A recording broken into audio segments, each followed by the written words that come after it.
wabarakatuh. Nama saya Stawida dari 1046. Di sini saya akan menjelaskan biologi materinya tentang komponen ekosistem. Ekosistem itu ialah adanya interaksi antar organisme dan interaksi antar organisme dengan lingkungan fisik yang ditempati akan membentuk suatu kondisi. Dan cabang biologi yang khusus mempelajari tentang interaksi antar organisme dan lingkungan disebut ekologi. Ekologi berkembang pesat setelah tahun 1900 dan semakin berkembang dalam 2 dasawarsa akhir ini. Para ahli ekologi biasanya mempelajari organisme melalui 6 jenjang tingkat kehidupan yang berbeda, yaitu sebagai berikut. Yang pertama itu individu. Individu yaitu organisme tunggal, contohnya sebatang tanaman atau seekor hewan dalam suatu spesies tertentu. Dan yang kedua itu populasi, yaitu sekumpulan individu dari spesies yang sama dalam suatu waktu dan daerah tertentu. Contohnya populasi penduduk Provinsi Jawa Tengah pada tahun 2000 atau populasi ayam di Kampung A. Dan yang ketiga itu komunitas, yaitu kumpulan berbagai populasi yang saling berinteraksi pada suatu daerah tertentu. Contohnya komunitas sungai yang terdiri atas populasi ikan mas, populasi ketan, populasi belut, dan populasi ular air. Dan yang keempat itu ekosistem. Ekosistem itu yaitu suatu sistem yang terdiri atas komunitas beserta lingkungan abiotiknya dan memiliki ciri khas tersendiri. Dan yang kelima itu bioma, yaitu kumpulan berbagai ekosistem yang terdapat dalam wilayah geografis yang sama dengan iklim dan kondisi yang sama. Dan yang keenam itu biosfer, yaitu tempat hidup semua organisme di bumi, meliputi tanah, litosfer, air, hidrosfer, dan udara, atmosfer.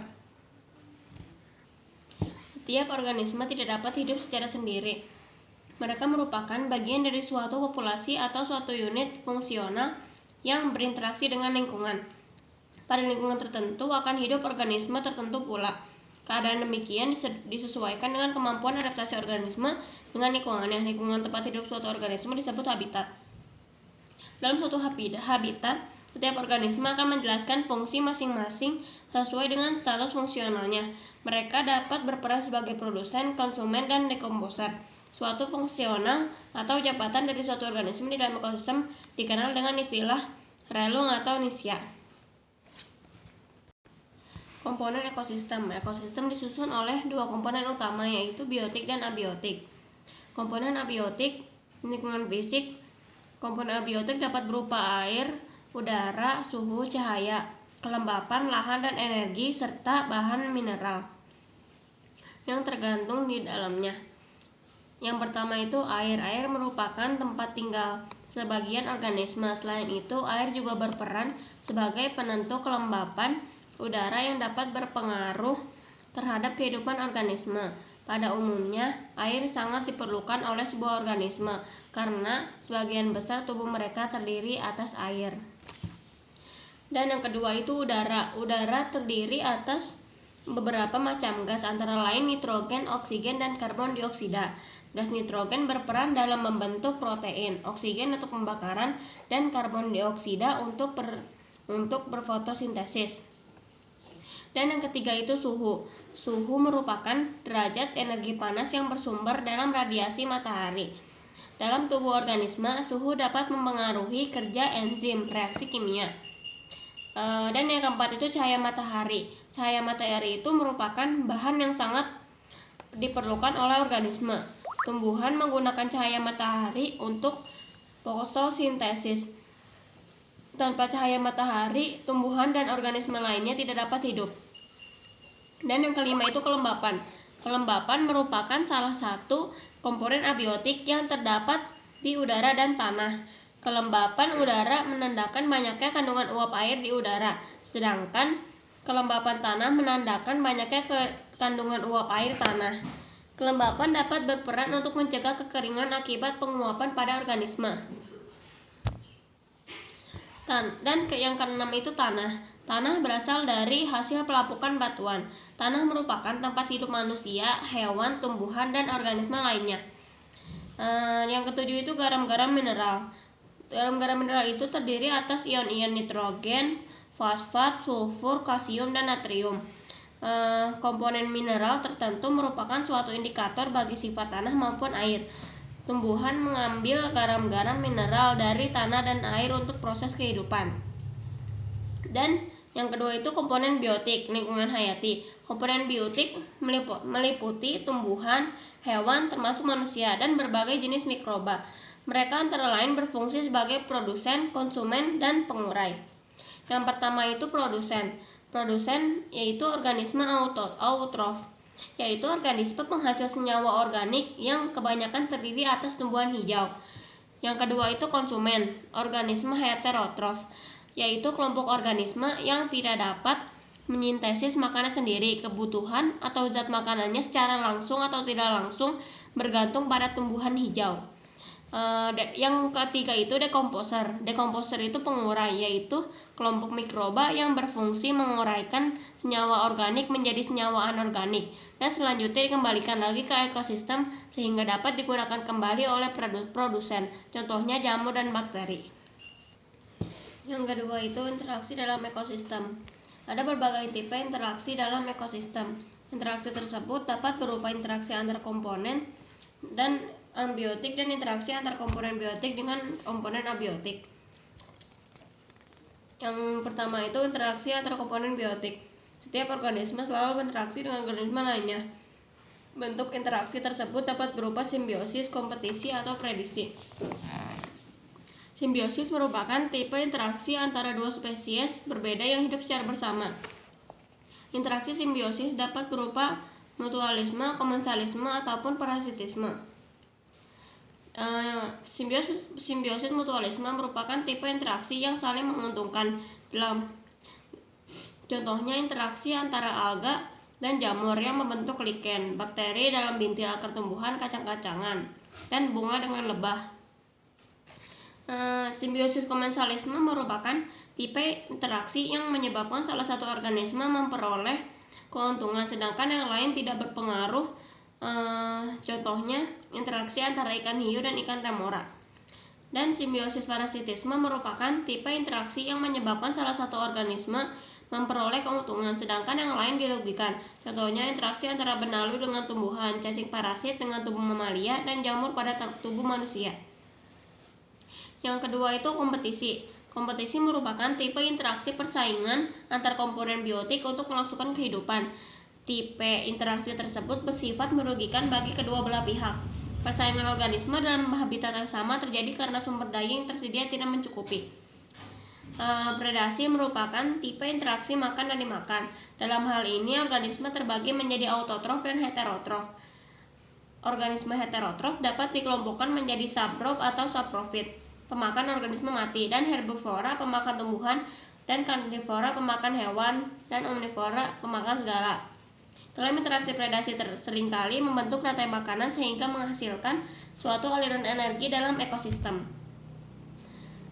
Dan yang pertama itu rantai makanan. Suatu rantai makanan biasanya melibatkan banyak organisme, baik yang berperan sebagai produsen maupun konsumen. Tumbuhan hijau atau alga selaku produsen merupakan mata rantai pertama. Berikutnya mata rantai kedua, ketiga, dan seterusnya ditempati oleh sejumlah organisme konsumen sesuai dengan tingkatan trofik yang diwakilinya. Secara umum dikenal tiga tipe rantai makanan, yaitu rantai makanan perumput, rantai makanan detritus, dan rantai makanan parasit. Rantai makanan perumput merupakan rantai makanan yang melibatkan tumbuhan hijau, organisme autotrof atau produsen. Rantai makanan detritus merupakan rantai makanan yang melibatkan organisme seperti bakteri, dan jamur sehingga terbentuk detritus sebagai mata rantai pertama. Dan rantai makanan parasit merupakan rantai makanan yang melibatkan organisme parasit. Perhatikan contoh skema berikut, merupakan kerbau, kutu, burung. Ini adalah contoh rantai makanan binatang. Contohnya itu, burung elang makan ular, ular makan tikus, tikus makan belalang, dan belalang makan tumbuhan. Contohnya seperti itu. Pada umumnya, perjalanan makanan dalam ekosistem tidak hanya terbatas pada satu rantai makanan. Proses makan dan dimakan tersebut dapat terjadi secara kompleks. suatu produsen yang sama dapat membentuk beberapa rantai makanan yang saling berhubungan sehingga membentuk jaring makanan. Dalam ekosistem, setiap pemindahan energi melalui proses makan dan dimakan akan membentuk suatu struktur trofik. Struktur trofik merupakan tingkatan-tingkatan yang terdiri atas berbagai organisme dengan sumber makanan tertentu. Secara umum dikenal tingkat trofik, yaitu tingkat trofik pertama, tingkat trofik kedua, dan tingkat trofik ketiga. Tingkat trofik pertama itu diduduki oleh produsen. Produsen terdiri atas organisme autotrof, yaitu organisme yang dapat membuat makanan sendiri dengan menggunakan energi cahaya matahari, fotoautotrof, atau tanpa cahaya matahari, kemoautotrof. Contohnya organisme fotoautotrof adalah tumbuhan hijau, alga, dan fitoplankton. Contoh organisme kemoautotrof adalah bakteri Nitrosamonas dan bakteri sulfur. Dan tingkat trofik kedua diduduki oleh konsumen primer. Konsumen merupakan organisme yang tidak dapat membuat makanan sendiri, organisme heterotrof. Makanan diperoleh dengan cara memakan organisme lainnya atau berupa sisa-sisa organisme yang telah mati. Konsumen primer merupakan organisme pemakan produsen atau disebut juga herbivora. Contohnya serangga, siput, burung pemakan biji dan buah-buahan. Dan tingkat trofik ketiga itu diduduki oleh konsumen sekunder. Mereka adalah kelompok organisme pemakan konsumen primer atau disebut juga karnivora kecil, karena makanannya berupa hewan yang umumnya berukuran kecil. Contohnya katak, burung, ayam, dan laba-laba, atau kerang, cumi-cumi, dan teripang di perairan. Tingkat trofik keempat diduduki oleh konsumen tersier. Anggotanya terdiri atas hewan pemakan konsumen sekunder dan mereka sering disebut karnivora besar. Contohnya burung elang, burung hantu, singa, harimau, paus, ikan hiu, dan gurita. Manusia sebagai organisme omnivora dapat menempati berbagai tingkat trofik yang berbeda. Omnivora itu pemakan segalanya, bisa memakan daging, bisa memakan tumbuhan. Seorang vegetarian misalnya akan berada pada tingkat trofik kedua. Sebaliknya, seorang pemakan daging dapat menempati trofik ketiga atau keempat. Dan yang kedua itu piramida ekologi. Dalam ekosistem, informasi tentang sejumlah organisme pada setiap tingkat trofik dapat dilihat melalui piramida ekologi. Piramida ekologi terdiri atas piramida energi, piramida biomasa, dan piramida jumlah. Piramida energi itu merupakan piramida yang menggambarkan jumlah energi yang berkurang dalam materi makanan. Biasanya sekitar 90% energi berkurang selama mengalir dalam setiap kenaikan tingkatan trofik. Contoh dari piramida energi itu seperti ini. Dan yang kedua itu piramida biomasa. Piramida biomasa merupakan piramida yang menunjukkan hubungan antara biomasa dan tingkat trofik melalui pengukuran jumlah biomasa pada setiap tingkat trofik. Unit yang biasanya digunakan untuk piramida biomasa adalah GM atau kalori M2. Biomasa merupakan massa atau berat kering materi hidup pada waktu tertentu. Ya, contohnya. Dan yang terakhir itu piramida jumlah. Piramida jumlah merupakan piramida yang menunjukkan jumlah organisme pada setiap tingkat trofik. Piramida jumlah dapat berupa piramida jumlah tegak atau piramida jumlah terbalik. Dan yang ketiga itu aliran energi. Tumbuhan hijau menangkap sebagian kecil energi cahaya matahari untuk mengubah bahan anorganik menjadi komponen organik melalui proses fotosintesis. Komponen organik tersebut mengandung energi kimia yang dapat dijadikan sebagai makanan bagi tumbuhan itu sendiri dan organisme lain yang memakan tumbuhan. Jadi melalui jalur rantai makanan, energi mengalir dari presiden ke konsumen 1, ke konsumen 2, dan ke konsumen 3.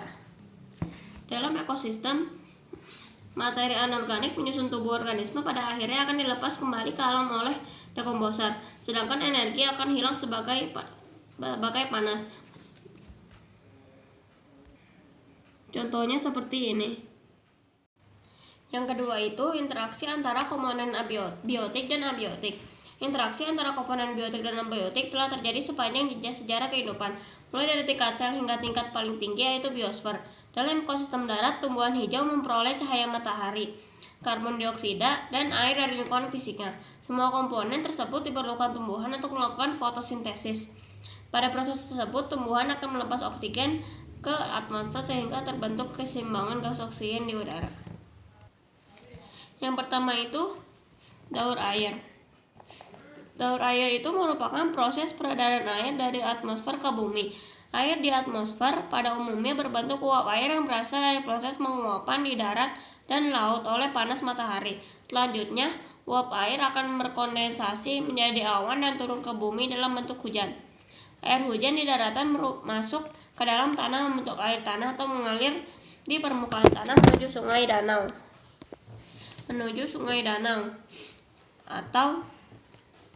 Dan pada saat yang bersamaan dan laut, tumbuhan memanfaatkan air tanah melalui akarnya. Hewan memanfaatkan air permukaan untuk diminum. Sedangkan manusia memanfaatkan air tanah dan air permukaan untuk kebutuhan hidupnya. Pada saat yang bersamaan, tumbuhan, hewan, dan manusia akan melepaskan air ke atmosfer melalui proses respirasi, pernapasan, dan ekskresi, pengeluaran keringat dan urin. Proses peredaran air dari atmosfer ke laut dan organisme dengan lingkungannya disebut daur air. Dan yang kedua itu daur oksigen. Oksigen di atmosfer tersedia dalam keadaan bebas. Oksigen merupakan gas utama dalam kehidupan tumbuhan, hewan, dan manusia, yaitu untuk proses pernapasan. Oksigen di atmosfer juga dihasilkan oleh tumbuhan hijau melalui proses fotosintesis. Selanjutnya, oksigen tersebut kembali dimanfaatkan oleh organisme untuk kehidupan. Yang ketiga itu daur karbon. Unsur karbon dan oksigen sering mengalami daur secara beriringan. Oleh tumbuhan hijau, karbon dioksida diperlukan untuk proses fotosintesis. Pada proses tersebut, karbon dioksida, CO2, dan air H2O diubah menjadi molekul organik kompleks C6H12O6 dalam bentuk zat makanan. Dan yang keempat itu daur nitrogen. Nitrogen merupakan unsur utama dalam pembentukan protein. Sebagian besar nitrogen tersedia di atmosfer, yaitu sekitar 80%. Namun kebanyakan organisme tidak dapat menggunakan nitrogen dalam bentuk unsur. Sebagai gas N2 oleh tumbuhan, unsur nitrogen baru termanfaatkan jika dalam bentuk ion nitrat NO3. Dan yang ketiga itu ada tipe-tipe ekosistem. Ekosistem dapat diartikan sebagai suatu sistem yang melibatkan komponen biotik dan abiotik atau faktor fisik serta kimia yang saling berinteraksi satu sama lainnya. Adanya perbedaan komponen-komponen yang menyusun suatu ekosistem menyebabkan terbentuknya berbagai tipe ekosistem. Yang pertama itu ekosistem air, akuatik. Ekosistem air juga dibagi menjadi dua. Ekosistem air tawar. Ekosistem air tawar itu ekosistem air yaotik, merupakan ekosistem air tawar yang senantiasa bergerak atau airnya berarus seperti sungai dan selokan. Dan yang kedua itu ekosistem air tawar lentik. Ekosistem air tawar yang tenang atau tidak berarus. Dan yang kedua itu ekosistem laut. Ekosistem laut dapat dibedakan menjadi zona litoral dan dibagi menjadi 5. Ekosistem estuari, ekosistem pantai pasir, ekosistem pantai batu, ekosistem terumbu karang, dan ekosistem laut dalam. Yang B itu ekosistem darat. Ekosistem darat itu terestrial. Para pakar ekologi biasanya mengklasifikasikan ekosistem darat berdasarkan pola penyebaran organisme. Ekosistem darat dalam skala luas dan memiliki struktur vegetasi yang dominan disebut bioma. Penyebaran bioma di permukaan bumi dipengaruhi oleh keadaan iklim dan posisi geografis bioma tersebut. Dan yang bioma itu dibagi menjadi 6. Yang pertama itu bioma hujan tropis. Dan yang kedua itu bioma sabana, yang ketiga bioma padang rumput, bioma gurun, bioma hutan gugur, dan yang terakhir itu bioma taiga. Yang ketujuh itu bioma tundra. Terus yang ada juga ekosistem buatan. Ekosistem buatan itu merupakan ekosistem yang sengaja dibuat oleh manusia dengan tujuan tertentu. Contohnya bendungan, waduk, agroekosistem berupa sawah tada hujan, sawah irigasi, dan sawah-sawah lainnya yang dibuat sendiri oleh manusia. Dan kita beralih ke lingkungan. Lingkungan merupakan komponen dari ekosistem. Manusia dan lingkungan merupakan satu kesatuan yang tidak dapat dipisahkan. Mereka memiliki hubungan yang saling mempengaruhi satu sama lainnya. Berbagai fenomena alam yang terjadi itu seperti banjir, kekeringan, longsor, dan meningkatnya suhu permukaan bumi merupakan suatu bukti yang menunjukkan adanya hubungan tersebut. Dan yang pertama itu perubahan lingkungan dan dampaknya dalam kehidupan. Ini bentuk manusia yang menimbulkan terganggunya keseimbangan ekosistem sehingga menimbulkan perubahan lingkungan, yaitu penebangan hutan. Penebangan hutan itu yang marak terjadi setelah menyebabkan peningkatan suhu permukaan bumi, atau disebut pemanasan global. Hutan yang semula berperan menyerap karbon dioksida dan menghasilkan oksigen kini telah beralih fungsi sebagai tempat pemukiman, perkebunan, pertanian, dan industri. Berkurangnya area hutan membuat kadar karbon dioksida di udara menjadi meningkat dan membuat lapisan di atmosfer. Yang kedua itu pencemaran lingkungan. Pencemaran lingkungan itu banyak banget dilakukan oleh manusia di era sekarang ini. Pencemaran atau polusi biasanya diartikan sebagai sesuatu yang dihasilkan manusia dalam jumlah cukup besar yang sifatnya bertentangan dengan kesehatan atau kesejahteraan manusia. Pencemaran dimulai ketika populasi manusia meningkat dan limbah dihasilkannya tidak dapat terurai secepat mereka berproduksi. Perkembangan mesin uap air telah memungkinkan mesin untuk menggantikan pekerjaan manusia. Dan ada juga nih pencemaran itu dibagi banyak. Pencemaran tanah, pencemaran udara, dan asap, sulfur oksida, nitrogen oksida, karbon monoksida, karbon dioksida, timah hitam, pencemaran air, limbah rumah tangga, limbah industri, limbah pertanian, dan limbah pertambangan. Dan ada juga nih mitigasi dan adaptasi. Mitigasi itu segala upaya untuk mengurangi risiko bencana, baik melalui pembangunan fisik maupun penyadaran dan peningkatan kemampuan dalam menghadapi bencana disebut mitigasi. Adaptasi segala upaya untuk menyesuaikan diri dengan lingkungan yang mengarah pada peningkatan daya tahan dan daya lenting terhadap perubahan itu disebut adaptasi. Ini tipe-tipe mitigasi itu membuat peta wilayah rawan bencana, memasang rambu-rambu peringatan bahaya, dan membuat bangunan tahan gempa. Dan kalau tipe-tipe adaptasi itu adaptasi pertanian, adaptasi ketersediaan air, adaptasi kesehatan, dan adaptasi wilayah perkotaan. Dan ada juga nih pelestarian lingkungan. Pelestarian lingkungan itu bisa dilakukan dengan melakukan konservasi, menggunakan pestisida sesuai dosis, tidak membuang limbah secara sembarangan, dan melakukan daur ulang limbah. Dan kita juga akan belajar limbah dan daur ulang.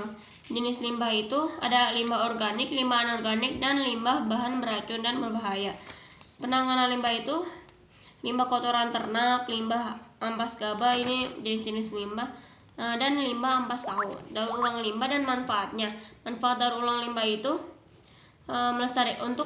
melestarikan sumber daya alam dan menurunkan tingkat pencemaran. Produk daur ulang limbah itu limbah anorganik dan organik dapat didaur ulang menjadi beberapa produk yang berguna untuk keperluan manusia. Contohnya nih, produk daur ulang itu limbah kaca, limbah aluminium, dan limbah plastik. Limbah tumbuhan juga bisa, dan limbah kertas. Dan sekian materi yang sudah saya sampaikan, kurang lebihnya mohon maaf karena saya tidak bisa menjelaskan lebih rinci. Sekian dari saya. Wassalamualaikum warahmatullahi wabarakatuh.